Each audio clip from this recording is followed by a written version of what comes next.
Today we will be starting with redemption of debentures. Now all of you know what are debentures. Debentures are acknowledgement of debt. When a joint stock company requires capital or not capital but it requires money for a particular number of years, like for expansion purposes, for diversification purposes, or setting up of a plant or purchase of a machinery, then it issues debentures. Debentures are of a fixed denomination and they carry a fixed rate of interest. So, and it is of a particular number of years. So, the debenture holder buys a debenture paying the amount that is asked by the company, and on that the debenture holder gets that rate of interest which is mentioned over there for that number of years for which the debenture is alive.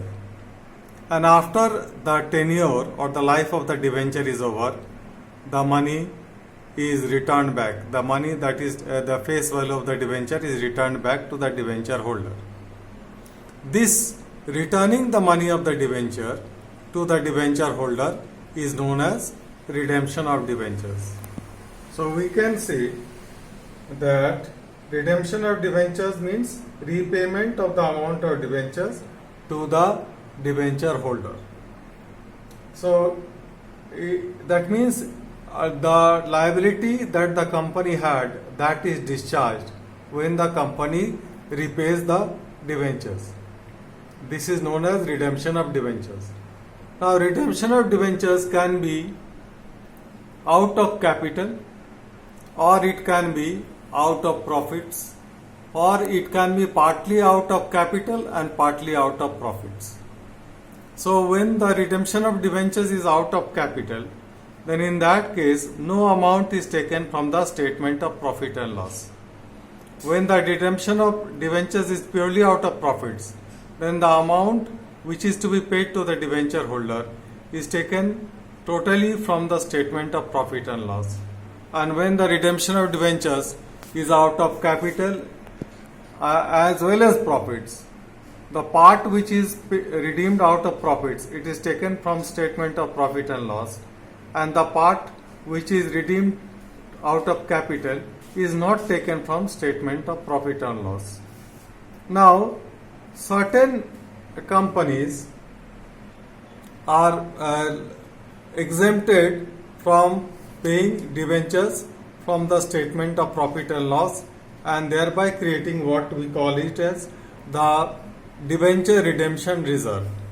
So they are: number one, all India financial institutions regulated by the RBI, Reserve Bank of India; then banking companies; then non-banking finance companies; housing finance companies registered with the National Housing Bank; and other listed companies.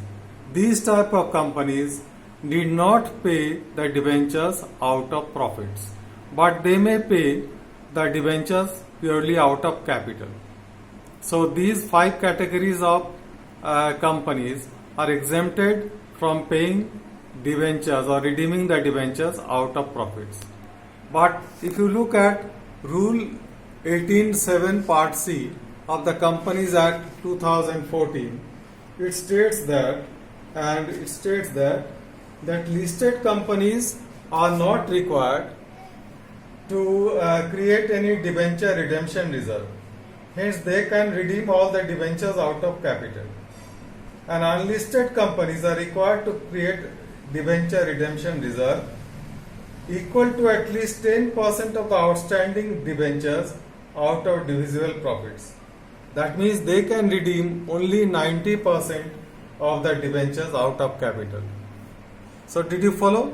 So listed companies, they may pay all their debentures or they may redeem all their debentures out of capital, but unlisted companies are required to create 10% of the debentures to be redeemed as a debenture redemption reserve from statement of profit and loss, and the rest 90% they can pay out of capital. Similarly, Rule 18(7)(c) of the Companies Act Rules 2014 says that the companies which are preparing or making debenture redemption reserve have to create or have to invest 15% of the debentures to be redeemed by the 30th April of that particular year. So if we combine both these rules, it means that unlisted companies have to make debenture redemption reserve equal to 10% of the debentures, face value of the debentures outstanding, and they also have to invest 15% of the debentures to be redeemed as debenture redemption investment. So let us look at the journal entries. So let us see the salient features once again. What is redemption of debentures? Means repayment of the money of the debentures to the debenture holders. Now, according to the section 71(4) of the Companies Act 2013 and the rule 18(7) part C of the Companies Act Rules 2014, unlisted companies have to make at least 10% of the debentures outstanding as debenture redemption reserve from the statement of profit and loss, and they also have to make investment of at least 15% of the debentures to be redeemed by the 30th April of that particular year in which the debentures are to be redeemed. And these companies are exempted from doing them. All India financial institutions regulated by RBI, banking companies, non-banking finance companies, housing finance companies registered with the National Housing Bank, and other listed companies. So let us look at the journal entries relating to them. So when we create a debenture redemption reserve, the first journal entry is surplus in statement of profit and loss debit to debenture redemption reserve. This will be equal to, should be equal to 10% of the face value of the debentures outstanding. I repeat, it should be outstanding.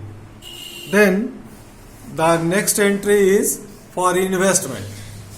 Now this is the debenture redemption reserve is made on the 31st of March, and debenture redemption investment has to be made by 30th of April of that year in which the debentures are to be redeemed. So when we make the investment, the entry will be debenture redemption investment account debit to bank account, and this has to be equal to 15% of the debentures to be redeemed, not outstanding. The debentures, 15% of the debentures which are to be redeemed. Then when we redeem the debentures, then we sell these investments and we pass the entry bank account debit with whatever money we get by selling the investment to debenture redemption investment account. Now you may be getting more than the amount that you have invested, and naturally that will happen only. So in that case, the entry will be bank account debit with the actual amount received to DRI or debenture redemption investment with the amount of investment made, and to interest received with the amount of interest that you get.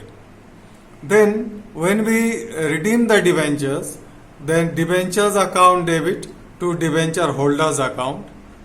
This entry may change according to the circumstances in which the debentures are redeemed, but this is a general entry. Here I am assuming that the debentures are redeemed at par. So like 100 rupees debenture is issued at 100 only. Then in that case the entry will be debentures account debit to debenture holders account. But it may be that the debentures may be redeemed at a premium. Like 100 rupees debenture may be issued at 105. In that case the entry will change. Then next entry is debenture holders account debit to bank account, and here also this entry may also be different if TDS is deducted, tax deducted at source. Then debenture redemption reserve account debit to general reserve. Now listen to this last entry. In this last entry, whatever amount of debentures were redeemed, the proportionate amount of that will be transferred from debenture redemption reserve to general reserve. For example, say 20% debentures are redeemed, then 20% of debenture redemption reserve will be transferred to general reserve. See, in the first entry we created the debenture redemption reserve of the total of the debentures outstanding, and we created debenture redemption investment of the 15% of the debentures to be redeemed, and the last entry will be debenture redemption reserve account debit to general reserve with the proportionate amount that is transferred from debenture redemption reserve of the debentures which have been redeemed. So that entry will be debenture redemption reserve account debit to general reserve. Now let us look at question number 1.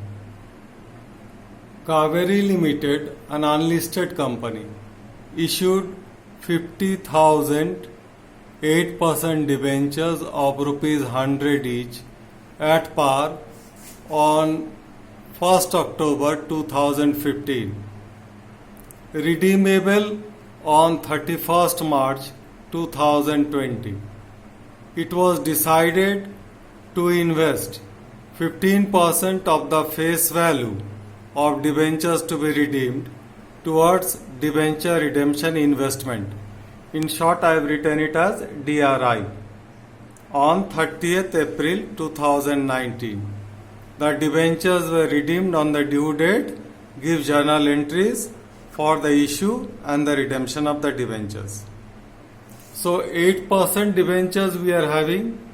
How many debentures? 50,000 debentures of rupees 100 each, and they were issued on 1st October 2015. And they are redeemed on 31st March 2020.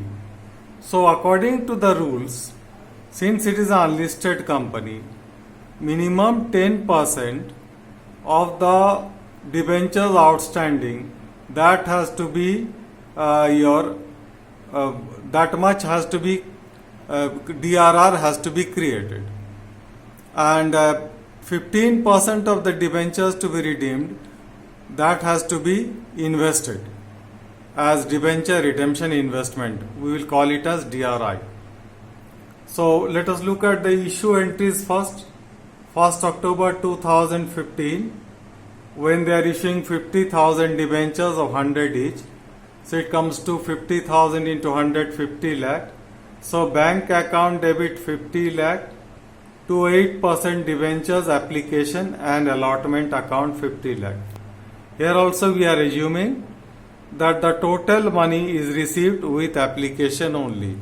So that is why I have written debentures application and allotment account together. Then 8% debentures application and allotment account debit 50 lakh to 8% debentures account 50 lakh.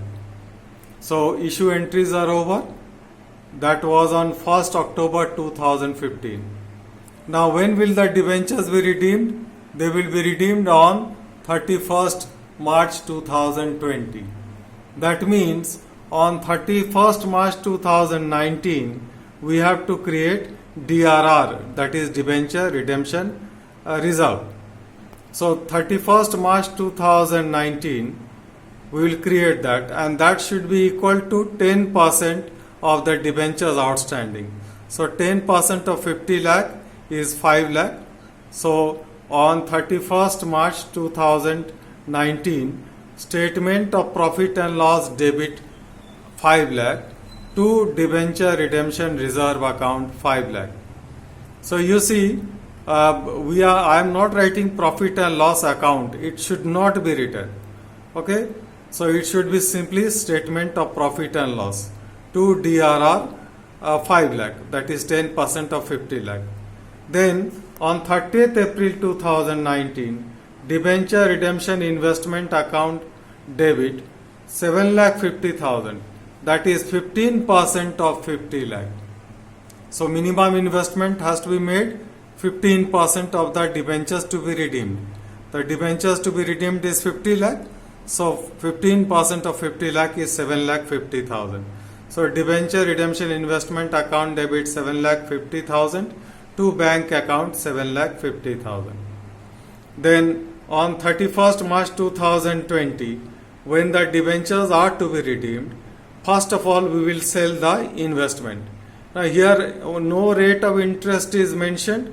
That means we will assume that we are not getting any interest and we are getting the actual amount that we have invested, that is 7,50,000. So bank account debit 7,50,000 to debenture redemption investment account 7,50,000. So that is the amount we are getting when we sell the investment. Then on 31st March 2020, when the redemption entries will be 8% debentures account debit 50 lakh to debenture holders account 50 lakh, and then on the same date when we pay to the debenture holders account debit 50 lakh to bank account 50 lakh, and then on that date only whatever amount is there in our debenture redemption reserve account will be transferred to general reserve, because all the debentures have been redeemed. So we had your 5 lakh rupees in our debenture redemption reserve. So the total 5 lakh will be transferred to general reserve. So the entry for that will be debenture redemption reserve account debit 5 lakh to general reserve 5 lakh. So there is no amount in the debenture redemption reserve anymore. It has been transferred to general reserve, and there is no investment also. We have already sold the investment on 31st March 2020 by passing the entry bank account debit 7,50,000 to debenture redemption investment account 7,50,000. So these are the journal entries which will be passed, and since it was an unlisted company, we had to comply with the creation of debenture redemption reserve as well as debenture redemption investment.